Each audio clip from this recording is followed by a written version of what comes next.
Illallah wahdahu la syarikalah ta'ziman limajdih wa ashhadu anna Muhammadan abduhu wa rasuluh salawatu rabbi wa salamu alaihi wa ala alihi wa ashabihi wa man sara ala nahjihi wa stanna bi sunnatihi ila yaumiddin. Alhamdulillah, kita melanjutkan kajian membaca buku tafsir salat. Dan insyaallah di kesempatan kali ini kita akan membaca dari mulai halaman 137 terkait fikih ruku' dan bagaimana cara ruku' yang sesuai dengan sunnah. Kita telah membahas renungan yang perlu kita hadirkan ketika melakukan gerakan ruku' di bab merenungkan makna gerakan ketika sholat. Dan itu sudah berlalu cukup lama ya. Bab tentang merenungkan makna gerakan dalam sholat ada di halaman 21. Merenungkan bagaimana cara melakukan gerakan sesuai sunnah, kemudian saya rinci masing-masing ketika berdiri apa yang harus kita renungkan, termasuk ketika ruku apa yang harus kita renungkan. Kalau yang ruku ada di halaman 28. Menghayati makna ruku ketika sholat. Di bagian ini kita akan menyebutkan fikih tentang ruku', kemudian macam-macam doa ruku', berikut kandungan maknanya. Selanjutnya, kami ingin menegaskan bahwa doa ruku' yang dibaca setelah berada di posisi ruku' sempurna. Doa ruku' dibaca setelah berada di posisi ruku' sempurna.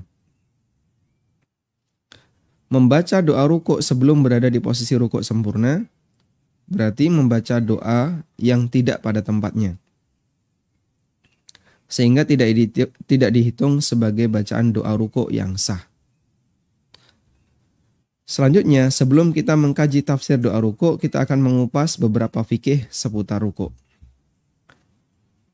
Tata cara ruku' sesuai sunnah. Berikut tata cara ruku' sesuai sunnah.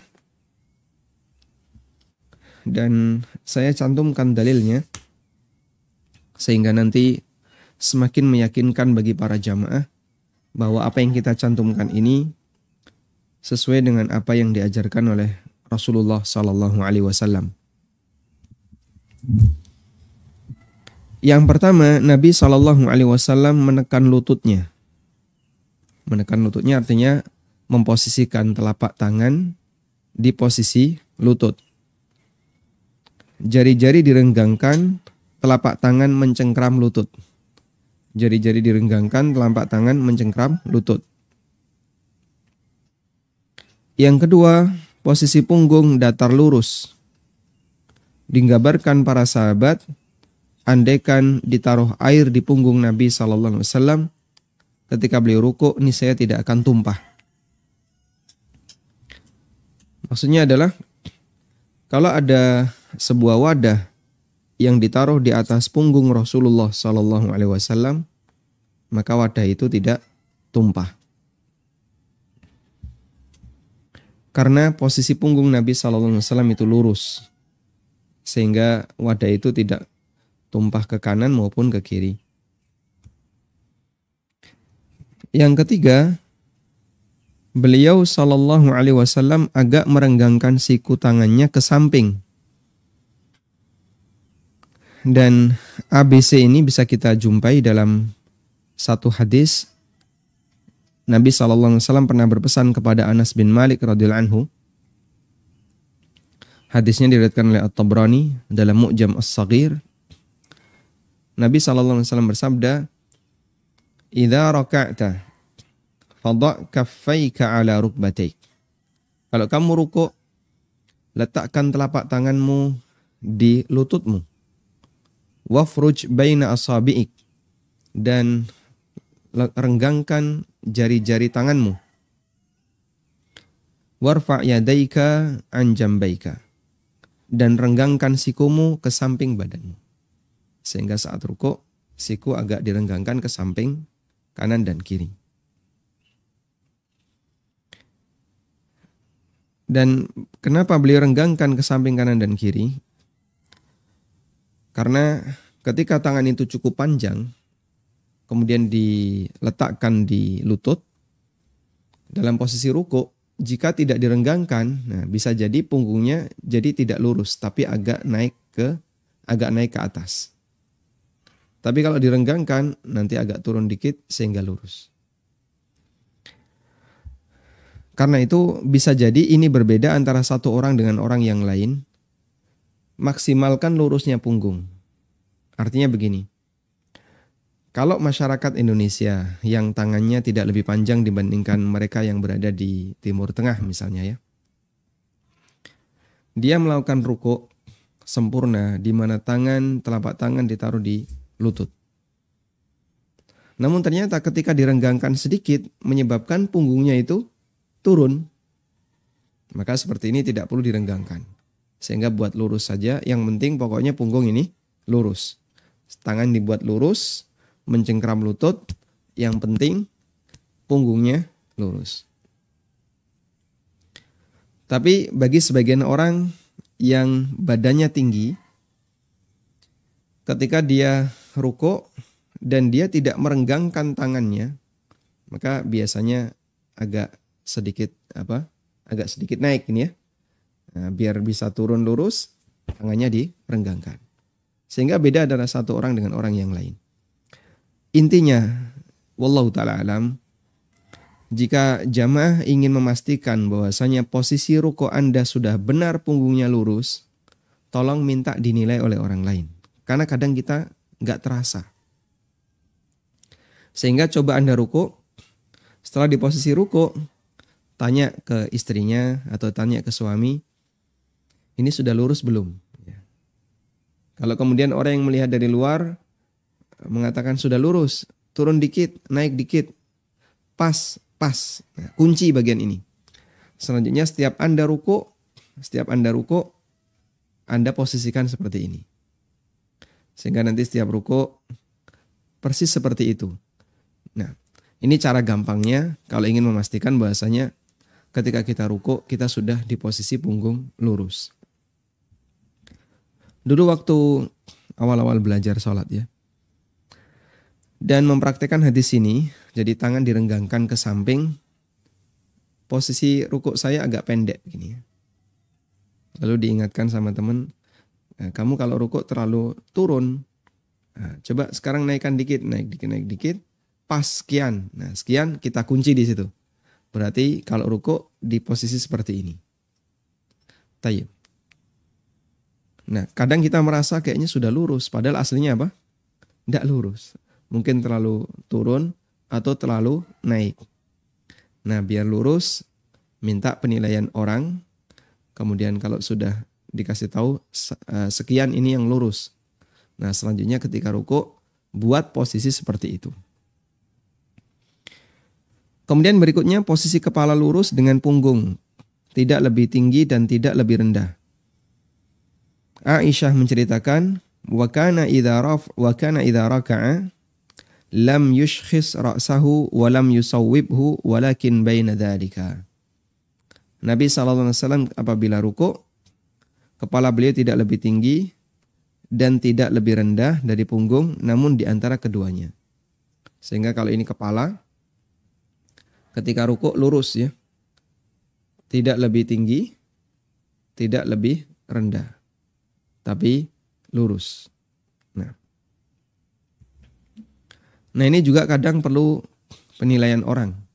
Sehingga Anda ruku, punggung sudah lurus belum? Sudah. Sekarang kepala coba tundukkan dikit kepala, ditekuk dikit ya. Kepalanya ditekuk dikit. Nah, pas, lurus. Baik. Sehingga di posisi ini ketika kita sudah sesuai dengan sunnah Nabi SAW, selanjutnya Anda kunci. Berarti kalau ruku, lakukan gerakan seperti ini. Apa bisa Pak? Itu kan geser-geser, berubah-berubah. Kenapa nggak bisa? Orang berlatih melakukan gerakan tertentu, itu kalau sudah dibiasakan, nanti dia akan bisa seperti itu. Contohnya, latihan silat. Gimana sih cara mukul yang benar? Itu guru kan ngajari. Posisi tangan tuh kayak gini. Nanti kalau kamu mukul tuh kayak gini. Gimana sih cara nangkis yang benar. Oh, posisi tangan seperti ini, harus tinggi ini. Guru ngajari, nunjukkan dia harus tinggi ini. Orang yang sedang latihan baris berbaris. Gimana sih caranya hormat? Oh, itu enggak asal gitu ya, tidak waton naruh tangan di kepala, tidak. Dikasih tahu caranya gini. Ya. Hormat senjata caranya begini. Gimana sih caranya menari? Oh, gerakan menari kayak gini. Kemudian lekukan jari seperti ini. Sampai ada sekolahnya. Ya. Sekolah tari. Menunjukkan bahwasanya gerakan itu bisa dilatih dan bisa dibiasakan. Makanya kalau kita melakukan gerakan sholat dan banyak gerakan sholat kita yang masih belum sempurna, minta penilaian orang lain dengan mengacu kepada hadis. Selanjutnya minta tolong, ini sudah cukup belum? Rukuk saya sudah benar belum? Sujud saya sudah benar belum? Selanjutnya biasakan seperti itu. Tayyib. Selanjutnya, pada saat posisi kepala itu lurus dengan punggung, pada saat posisi kepala lurus dengan punggung, Anda bisa melihat, pandangan tuh melihat lurus ke arah bawah. Karena kalau pandangan dibuat ke arah tempat sujud, bisa jadi kepala itu agak dongak dikit gini. Ya, karena kalau tidak, dia akan berusaha untuk ngelirik maksimal, ngelirik ke depan gini. Dan itu akan membuat mata sakit. Makanya pandangan mata cukup lurus ke bawah. Karena dalam masalah pandangan itu yang penting tidak melebihi tempat sujud. Sehingga kalau sholat sebagai bentuk tawadhu di hadapan Allah, pandangan tidak melebihi tempat sujud. Makanya ketika ruku, kalau pandangan ke tempat sujud itu bisa jadi agak naik. Coba ruku bang. Ruku. Punggungnya masih kembung ya. Punggungnya masih melengkung. Coba dilurusin. Turun lagi. Kepalanya turun. Pandangan ke arah tempat sujud. Pandangan ke arah tempat sujud. Kalau pandangan ke arah tempat sujud biasanya agak naik dikit ya. Makanya pandangannya lurus ke bawah. Insya Allah lebih aman. Masya Allah. Pemirsa nggak lihat tadi ya? Ya. Yang mempraktekkan adalah Bang Mitra ya.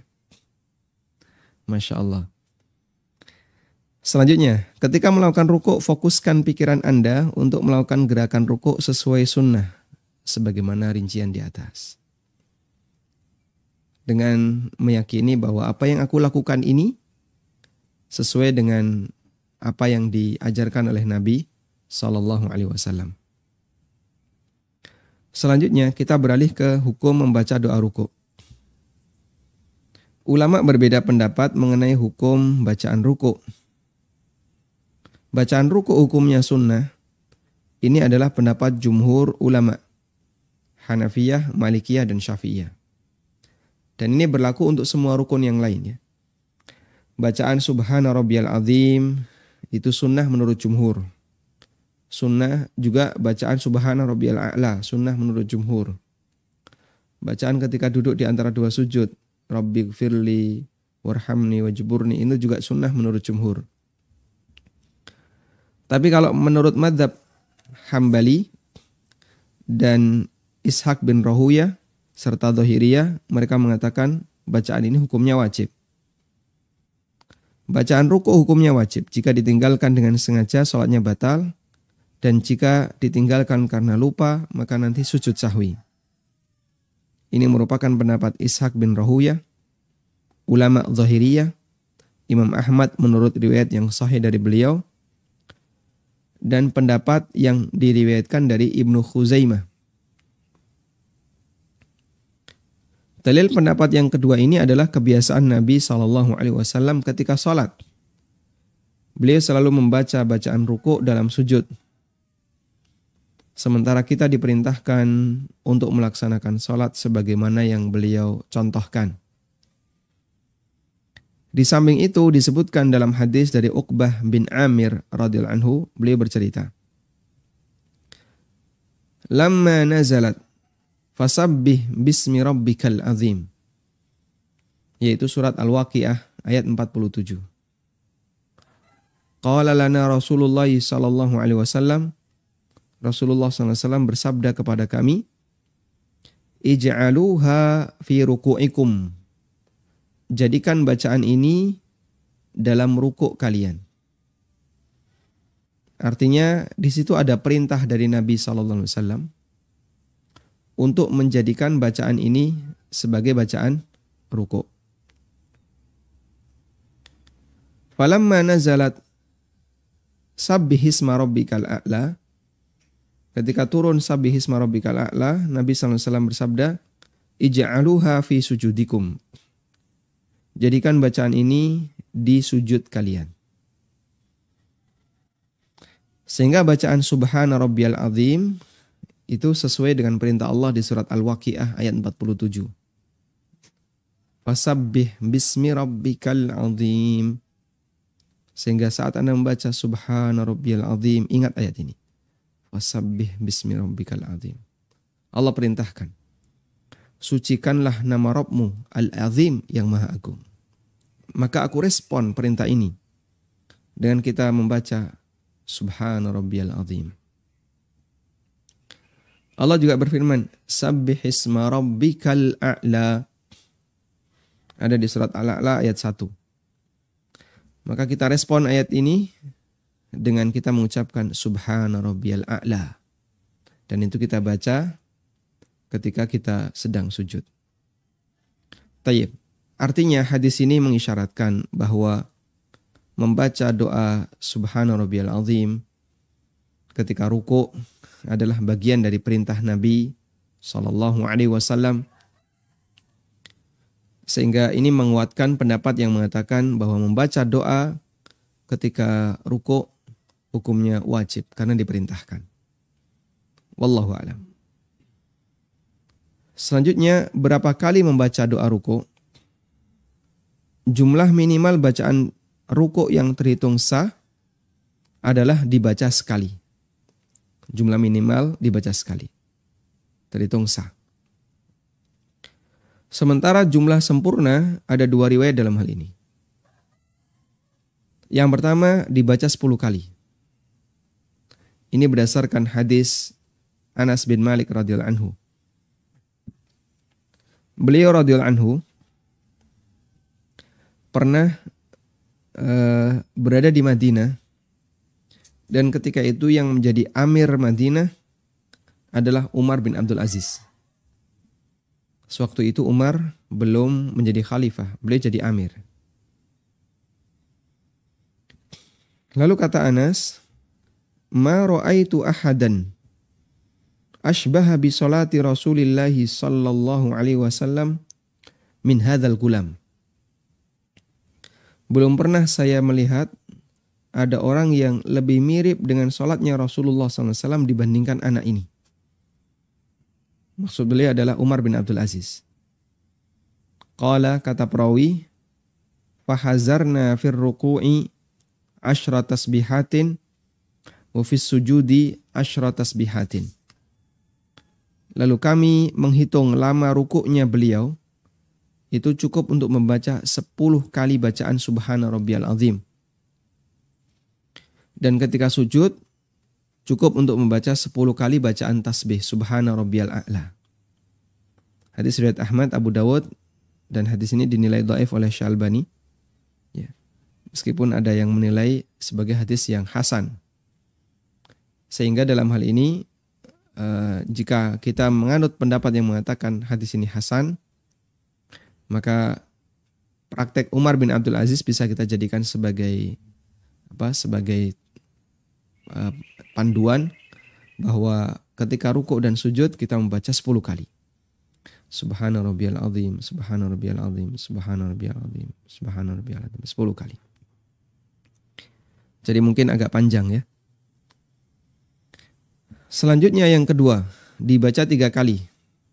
Ini berdasarkan hadis dari Ibnu Mas'ud radhiyallahu anhu. Nabi sallallahu alaihi wasallam bersabda, "Idza raka'a ahadukum falyaqul fi ruku'ihi subhana rabbiyal azim 3. Fa idza fa'ala dzalika faqad tamma ruku'uhu. Apabila kalian ruku', maka ucapkanlah subhana rabbiyal azim sebanyak 3 kali.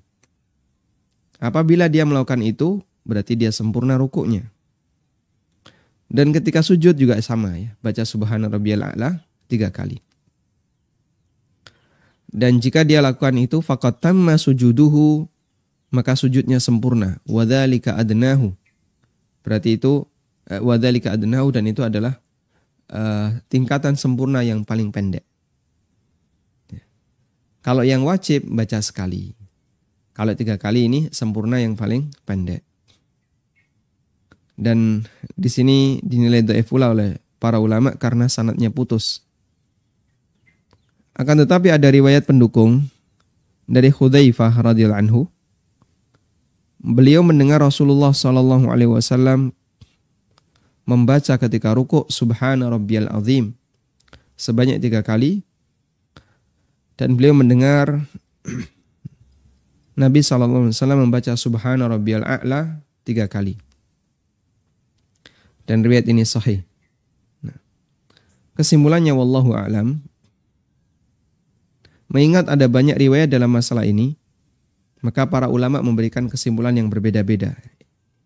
Ibnu Qudamah mengatakan wa yaqulu subhana rabbiyal azim thalathan wa huwa adnal kamal wa in qala marratan ajza'ahu. Dia boleh membaca subhana rabbiyal azim 3 kali, dan ini tingkat sempurna yang paling rendah. Dan jika dia membaca sekali, hukumnya diperbolehkan. Selanjutnya Ibnu Qudamah menukil keterangan mereka, para ulama. Di antaranya keterangan Hasan Al-Basri. Qala Ahmad, Imam Ahmad menyebutkan dalam risalah beliau, Ja'al hadithu anil Hasan Al-Basri. Imam Ahmad punya risalah tentang salat. Dan itu beliau tulis untuk mengingatkan takmir masjid. Sehingga beliau menulis sebuah risalah tipis gitu ya, disampaikan ke takmir masjid, koreksi-koreksi salat yang beliau jumpai di tempat itu. Maka termasuk hal yang penting ketika ada orang menjumpai beberapa kekeliruan dalam praktek di tempat tertentu, misalnya di masjid, lalu dia menulis ke takmir dan menyampaikan bahwa praktek seperti ini keliru, ya, yang benar seperti ini, dengan menyebutkan bukti-buktinya. Dari Hasan Al-Basri, beliau pernah mengatakan, At-tasbihu tam sab'un wal wasat khamsun wa adnahu thalathun. Tasbih yang sempurna itu 7 kali. Yang pertengahan 5 kali, dan minimal 3 kali. Yang dimaksud minimal di sini adalah minimal sempurna, meskipun boleh hanya sekali. Selanjutnya, keterangan Al-Qadhi Abu Ya'la. Wa qala Al-Qadhi, kata Al-Qadhi Abu Ya'la, Al-kamilu fit tasbih in kana munfaridan ma la yukhrijuhu ila sahwi. Wa fi haqqil imam ma la yashukku 'alal ma'mumin. Al-Qadhi mengatakan, untuk jumlah bacaan tasbih subhana rabbiyal a'la atau subhana rabbiyal azim, ketika sholat sendiri boleh sebanyak-banyaknya selama tidak sampai lupa. Tapi kalau terlalu banyak, lama sampai lupa, misalnya sujud baca subhana rabbiyal a'la berkali-kali, sampai dia lupa, ini tadi sujud keberapa ya? Sujud pertama atau sujud yang kedua? Maka tidak dianjurkan seperti ini, kebanyakan sampai membuat orangnya lupa. Sedangkan batasan untuk imam adalah selama tidak memberatkan para makmum. Dan itu relatif. Kalau di masjid kampung, di mana banyak orang awam, kemudian orang tua dan seterusnya, mungkin 3 kali itu sudah dianggap cukup lama. Kalau di masjid pesantren, di mana makmumnya itu para santri, mungkin imam bisa baca 10 kali. membiasakan para santri untuk rukuk dan sujud dalam waktu yang lama.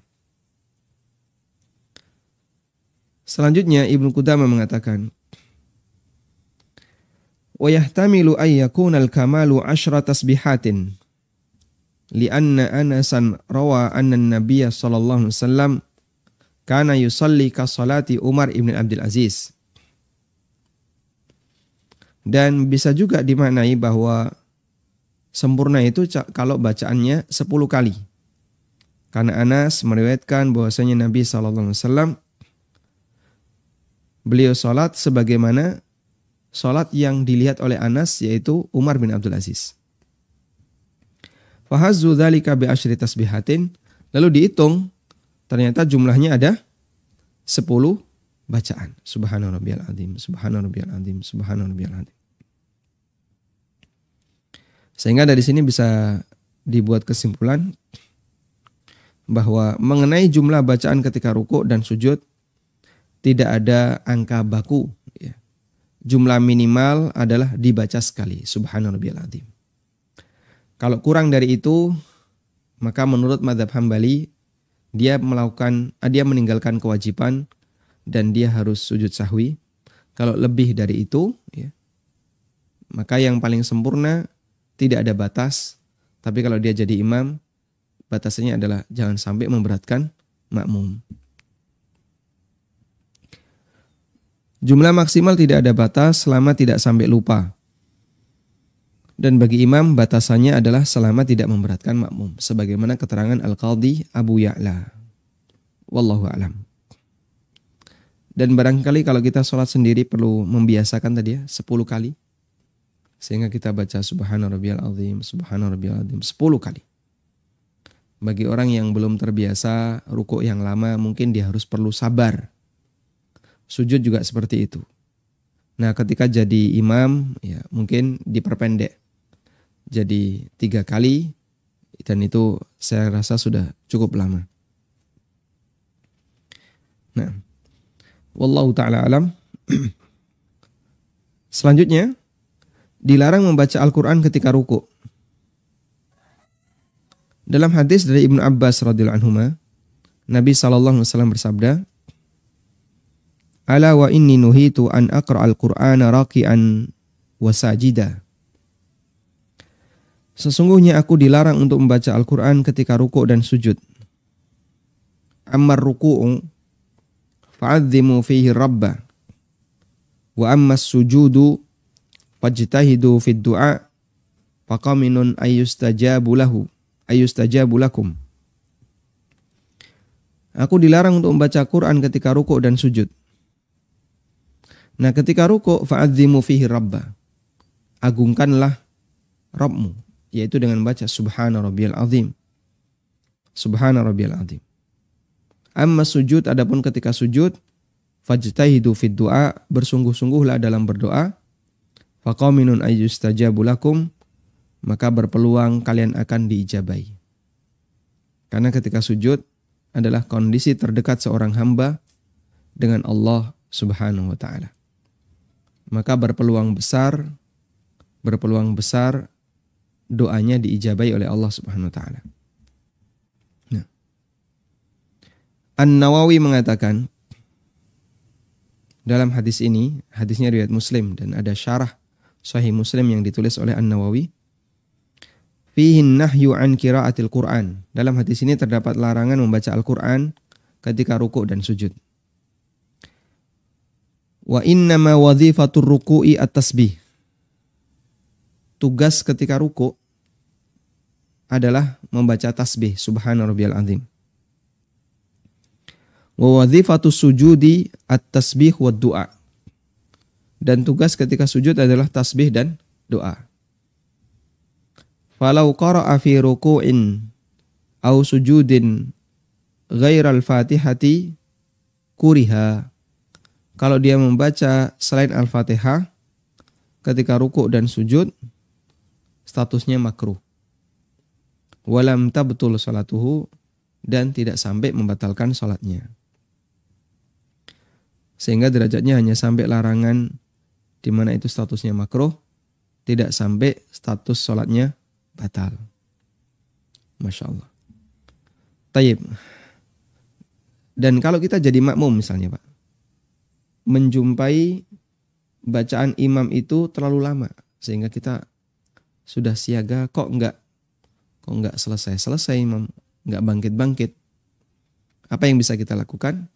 Yang bisa Anda lakukan adalah baca terus. Tidak ada istilah nganggur dalam sholat. Jadikan ini sebagai kaidah. Tidak ada yang nganggur dalam sholat. Sehingga kalau imam belum bangkit, sementara Anda sudah baca 3 kali, Anda baca lagi, sampai kemudian imam bangkit. Sehingga Anda ruku, sudah baca 3, kok imam belum bangkit, Anda baca terus. Subhana rabbiyal azim, subhana rabbiyal azim. Bacaan yang lain juga perlu diulang Pak, sama.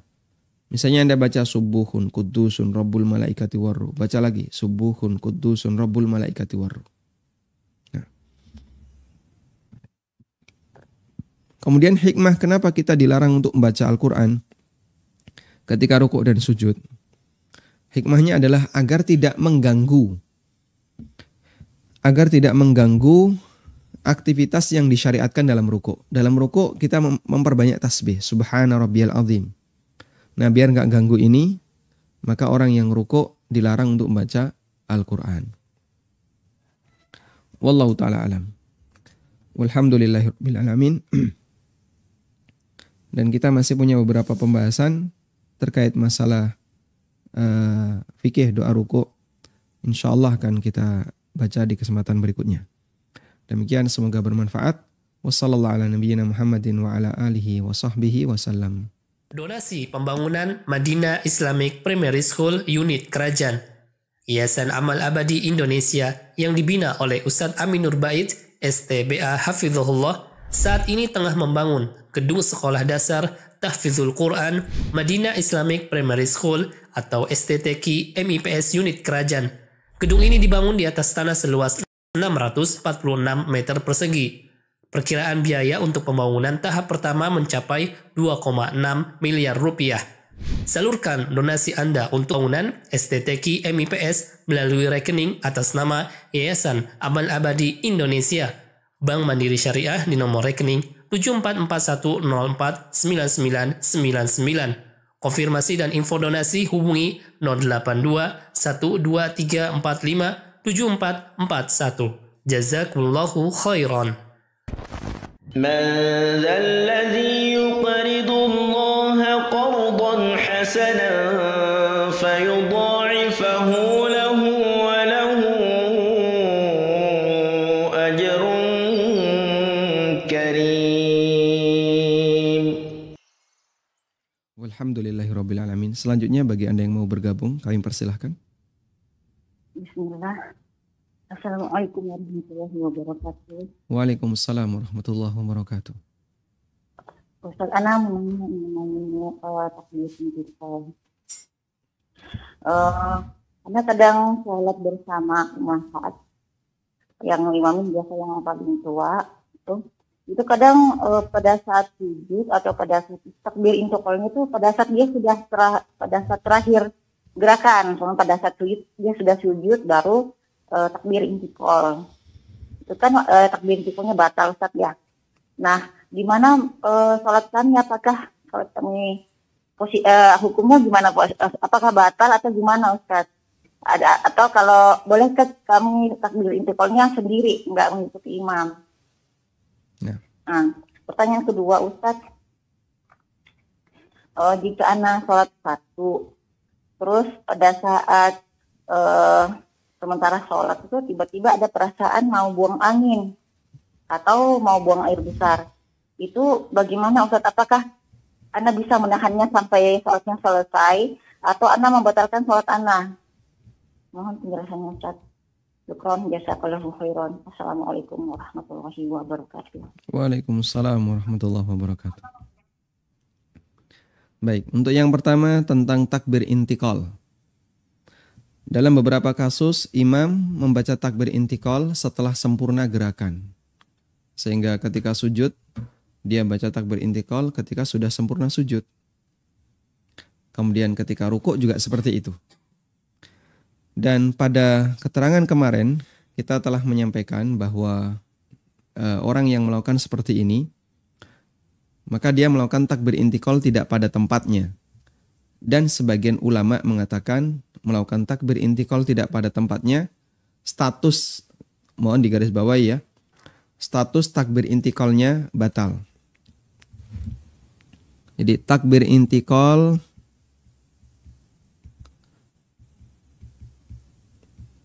tidak pada tempatnya.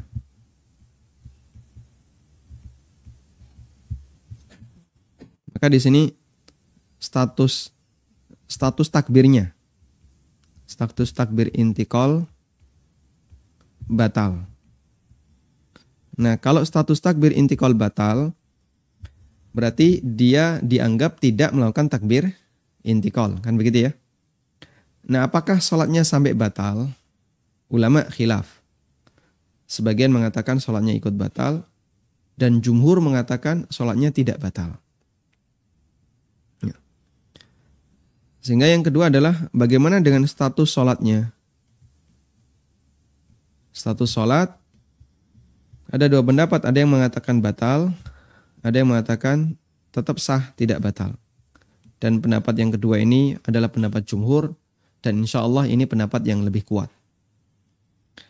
Baik, sehingga karena sholatnya tidak batal, maka makmum pun tetap bisa bertahan untuk sholat di belakang imam yang seperti ini. Lalu apakah boleh makmum takbir intikal sendiri? Ya memang masing-masing makmum takbir intikal sendiri. Dalam arti ketika imam takbir intikal Allahu Akbar, makmum juga mengucapkan Allahu Akbar. Imam membaca Allahu Akbar ketika sujud, makmum juga sama Allahu Akbar ketika turun sujud. Duduk di antara dua sujud, imam Allahu Akbar, makmum Allahu Akbar. Hanya saja gerakan makmum tidak boleh mendahului imam atau membarengi imam.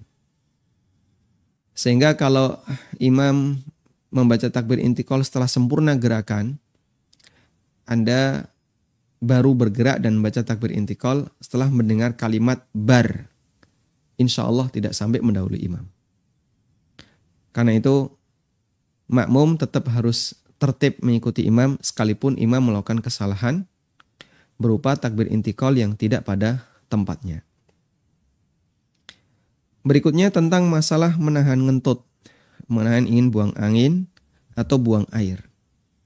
Apakah itu diperbolehkan?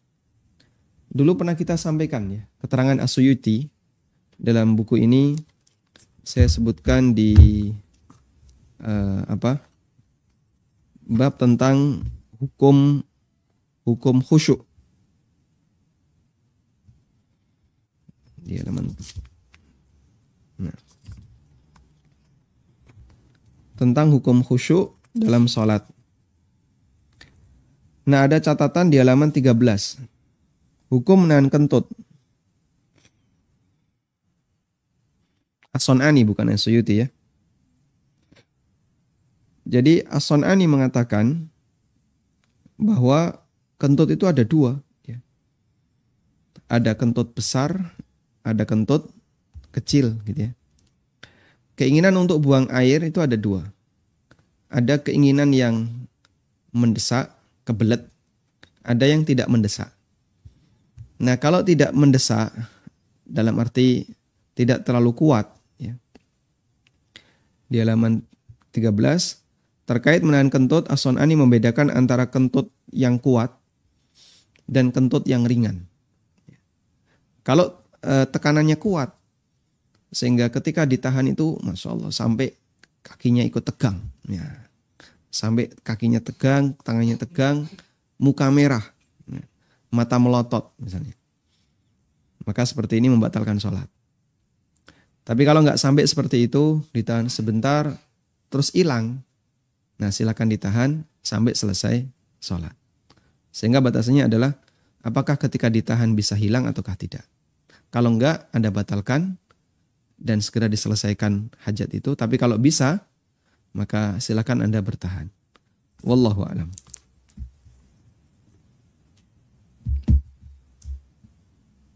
Silakan. Baik, silakan. Assalamualaikum warahmatullahi wabarakatuh. Waalaikumsalam warahmatullahi wabarakatuh. Ada 3 pertanyaan, Ustaz. Masya Allah. Tafadhal. Tadi ada disampaikan bahwasanya posisi rukuk, tangan menggenggam lutut, dan untuk meluruskan punggung bagi tangannya yang panjang adalah siku yang direnggangkan.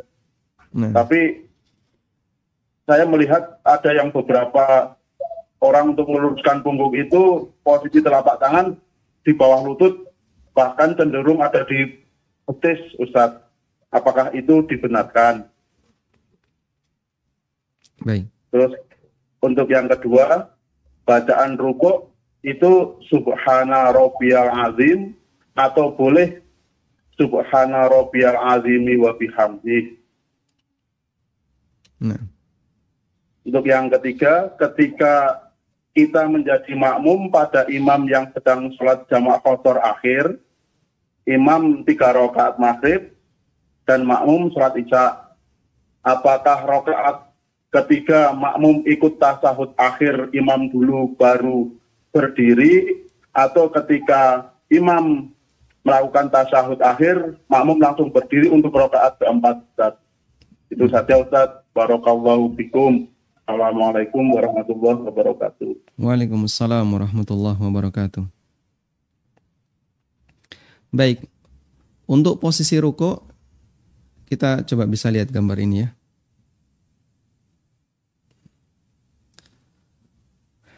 Punggung lurus, kepala juga lurus, sehingga kalau ditaruh gelas begitu di atas punggung yang lurus seperti ini, nggak jatuh, gelas itu nggak guling.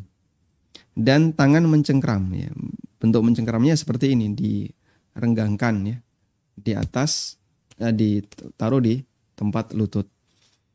Nah, ada sebagian orang yang seperti tadi menaruh tangan di betis biar lurus.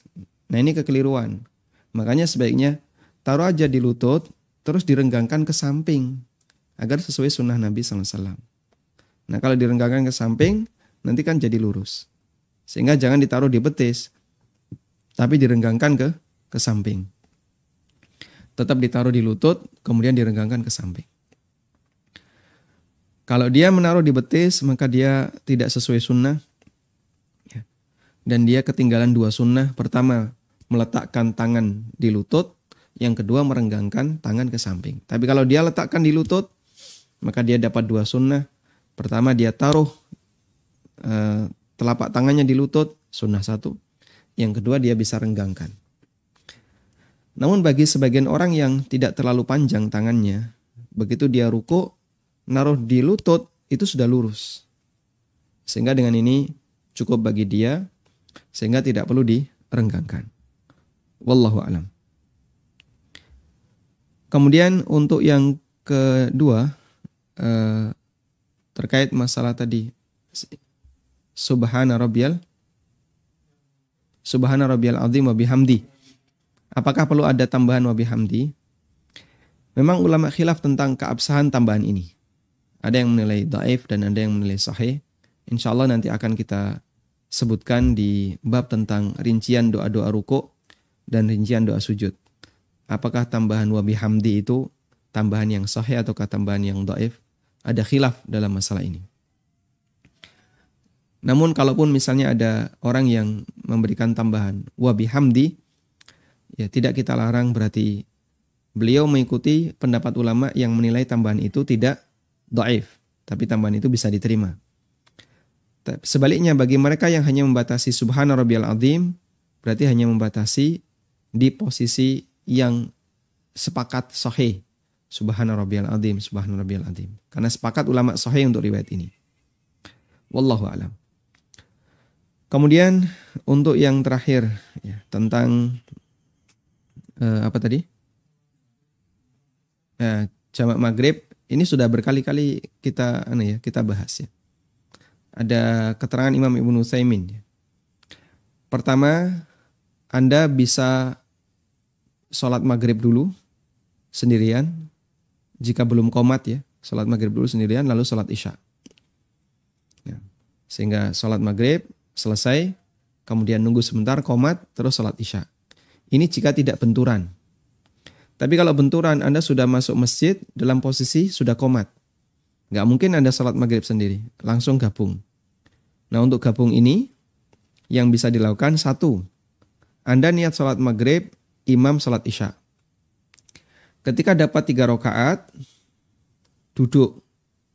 Kemudian tasyahud, imamnya ke rakaat yang keempat. Anda selesaikan tasyahud, lalu salam. Setelah salam, bangkit lagi untuk mengikuti imam dengan niat sholat isya. Sedapatnya. Sehingga setelah selesai salam, Anda langsung sholat isya. Mengikuti imam sedapatnya. Ini cara yang pertama. Yang kedua, Anda duduk di rakaat yang ketiga, kemudian baca tasyahud sampai imam salam. Sehingga baca tasyahud ditunggu.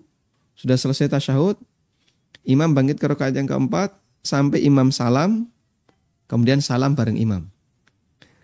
Sehingga pilihan yang kedua nanti, Anda akan duduk tasyahud cukup lama.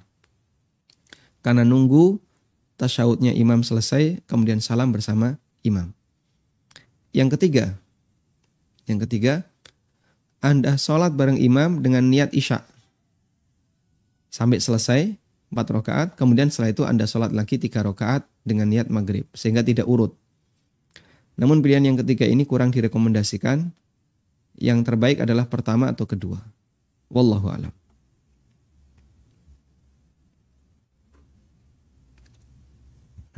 Silahkan. Assalamualaikum warahmatullahi wabarakatuh. Waalaikumsalam warahmatullahi wabarakatuh. Semoga Allah menjaga Ustaz senantiasa dalam kebaikan Ustaz. Amin. Walaka bimithlin. Ustaz, ada yang mau tanyakan mengenai pada saat ruku. Kan ada beberapa doa yang atau zikir yang dibaca pada saat ruku, seperti subhanakallahumma rabbana wa bihamdika Allahumma ighfirli, kemudian subuhun yusrin rabbul malaikat dan yang lain-lain. Nah, ketika pada pertanyaannya ketika pada rakaat pertama anda membaca subhana rabbiyal a'la, kemudian pada rakaat kedua membaca zikir yang lain, apakah itu dibolehkan atau tidak bisa? Baik. Itu yang pertama. Yang kedua, ini kan di masjid banyak waktu ingat sholat itu kapan waktu qomat, waktu adzan. Nah, ketika masuk masjid dan melihat jam menuju waktunya tinggal 30 detik lagi, kemudian anak tidak jadi sholat tahiyatul masjid. Apakah dengan demikian anak meninggal karena tidak mengikuti iqamah atau imam yang datang, Ustaz? Nah. Demikian. Jazakallahu khair. Assalamualaikum warahmatullahi wabarakatuh. Waalaikumsalam warahmatullahi wabarakatuh. Nah. Yang pertama, ada banyak sekali doa ruku dan doa sujud, dan itu bervariasi. Bolehkah kita hafal beberapa itu, kemudian kita praktekkan dalam beberapa titik ruku dan titik sujud ya. Misalnya ruku di rakaat pertama subhana rabbiyal azim. Ruku di rakaat yang kedua subuhun qudusun rabbul malaikati warruh. Ruku di rakaat yang ketiga subhanakallahumma rabbana wa bihamdika Allahumma ighfirli. Jawabannya boleh, karena ruku pertama dengan ruku yang kedua itu terpisah. Hanya saja yang diperselisihkan oleh ulama, dan di buku sempat kita singgung ya, tentang masalah sunnah tanawwu. Tentang masalah sunnah tanawwu. Untuk sunnah tanawwu, ulama berbeda pendapat, bolehkah digabungkan? Ada di halaman 43. Di halaman 43, aneka doa ruku dan sujud apakah bisa digabungkan? Nah, ini ada khilaf di antara ulama, dan yang saya sebutkan khilaf di sini adalah antara An-Nawawi dengan Siddiq Hasan Khan rahimahumullah. Dan kesimpulannya, tidak masalah digabungkan. Jadi dalam satu ruku dia baca beberapa doa. Subhana rabbiyal azim, subuhun kudusun rabbul malaikati warruh. Ya. Karena itu ketika dia membaca Subhana rabbiyal azim, lalu dia membaca subuhun kudusun rabbul malaikati warruh, lalu dia membaca doa-doa yang lain dalam satu ruku, tidak masalah. Nah, apalagi kalau beda ruku. Ruku rakaat pertama doa ini, ruku rakaat kedua doa ini. Itu lebih boleh lagi. Yang diperselisihkan itu, bolehkah satu ruku membaca banyak versi doa? Ada yang mengatakan boleh, ada yang mengatakan lebih sesuai sunnah ngambil salah satu tapi diulang-ulang. Nah, kemudian selanjutnya tentang masalah ketika kita masuk masjid dan kita melihat jam kayaknya tidak memungkinkan untuk sholat sunnah karena waktu iqamah tinggal 30 detik misalnya. Padahal sholat 2 rakaat itu minimal berapa? Minimal berapa? Kalau yang cepat 2 menit. Yang ideal 3. Ya. Makanya untuk menilai sholat saya ini sudah ideal atau belum proses lamanya itu. Kalau Anda bisa sholat sunnah 2 rakaat 3 menit, insya Allah itu ideal. Kalau kurang dari itu, berarti cepat. Nah, selanjutnya tolong agak dibuat lama dikit. Ya. Agak dibuat lama dikit. Kadang saya melihat ada orang yang berhasil sholat sunnah 2 rakaat, padahal sampingnya baru dapat 1 rakaat. Berarti setengahnya itu. Kecepatan orang ini setengah dari kecepatan orang itu. Baik. Nah, jika tidak memungkinkan, ini tinggal 30 detik. 30 detik baru baca Fatihah. Mungkin sudah qomat. Kadang muadzin itu kan sudah siaga. Begitu belum selesai, masih 3 detik, dia sudah berdiri di depan mikrofon. Begitu tit pertama langsung qomat. Maka daripada sholat Anda terputus karena sebentar lagi mau qomat, sebaiknya dimanfaatkan untuk yang lebih bisa sempurna. Apa itu Pak? Berdoa. Sehingga Bapak tidak tahiyatul masjid tapi berdoa. Bisa mengangkat tangan, boleh tidak mengangkat tangan. Berdoa antara adzan dan iqamah. Sehingga dapat seberapapun waktunya kita bisa manfaatkan untuk berdoa. Wallahu a'lam. Bismillah. Assalamualaikum ilaik. Izin bertanya, tadi sempat menyinggung soal sujud sahwi dengan keanekaragaman berbagai pendapat para ulama. Bagaimana cara mengajarkan sujud sahwi yang sederhana untuk anak-anak? Mohon faedahnya Ustadz. Barakallahu fikum. Tadi kita nggak menyinggung ya kayaknya.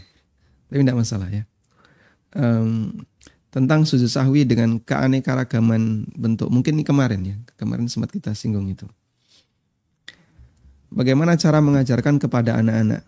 Teori ini mungkin agak rumit ya. Cuman begini ya. Jadi detail sujud sahwi ada yang sebelum salam, ada yang setelah salam.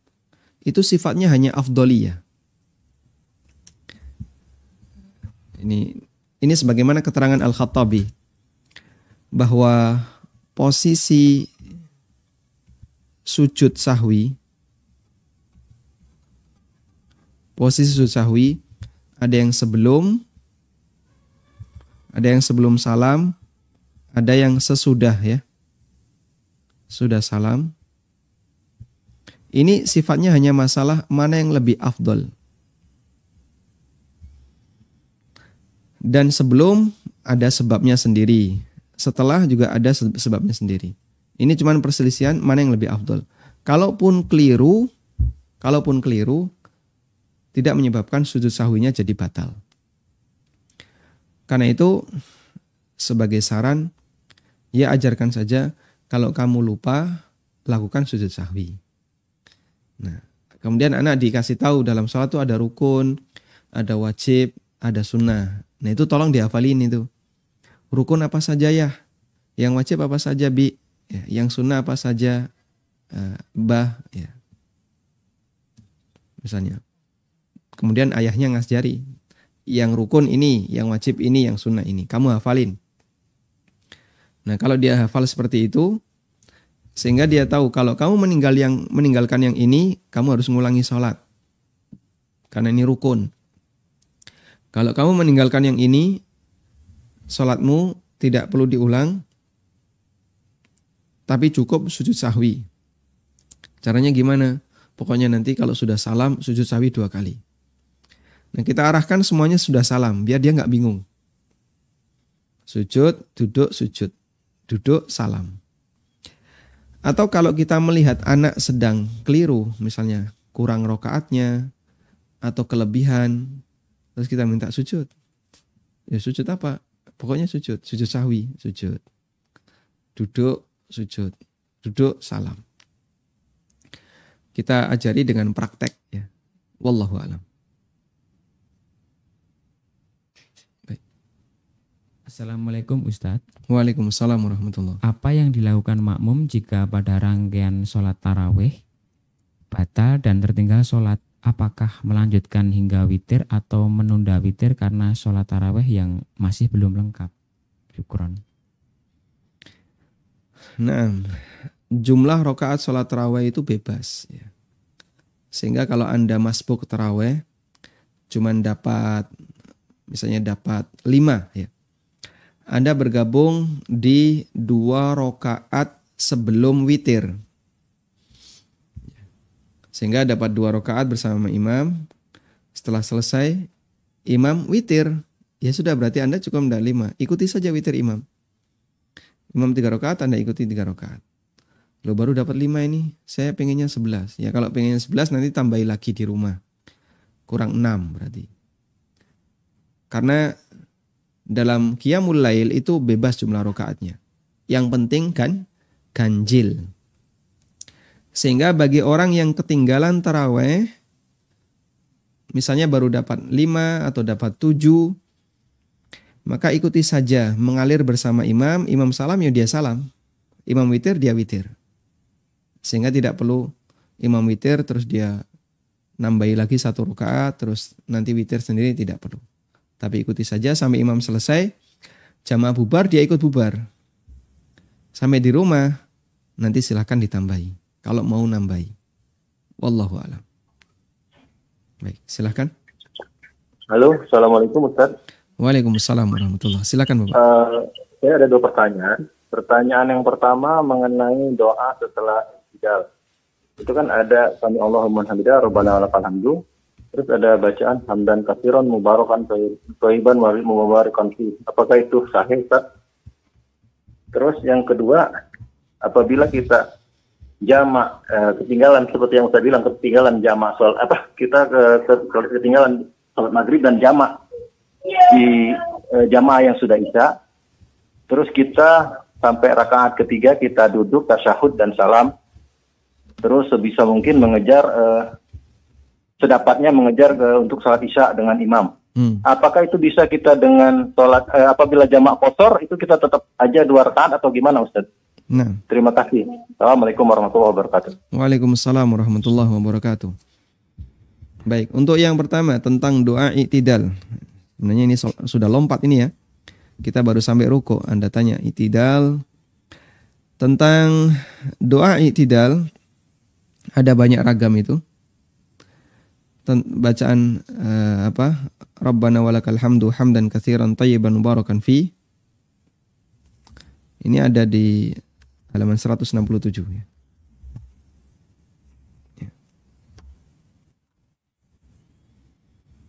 Ada banyak ragam Mbak ya, doa i'tidal. Di halaman 167 170 saya sebutkan bacaan.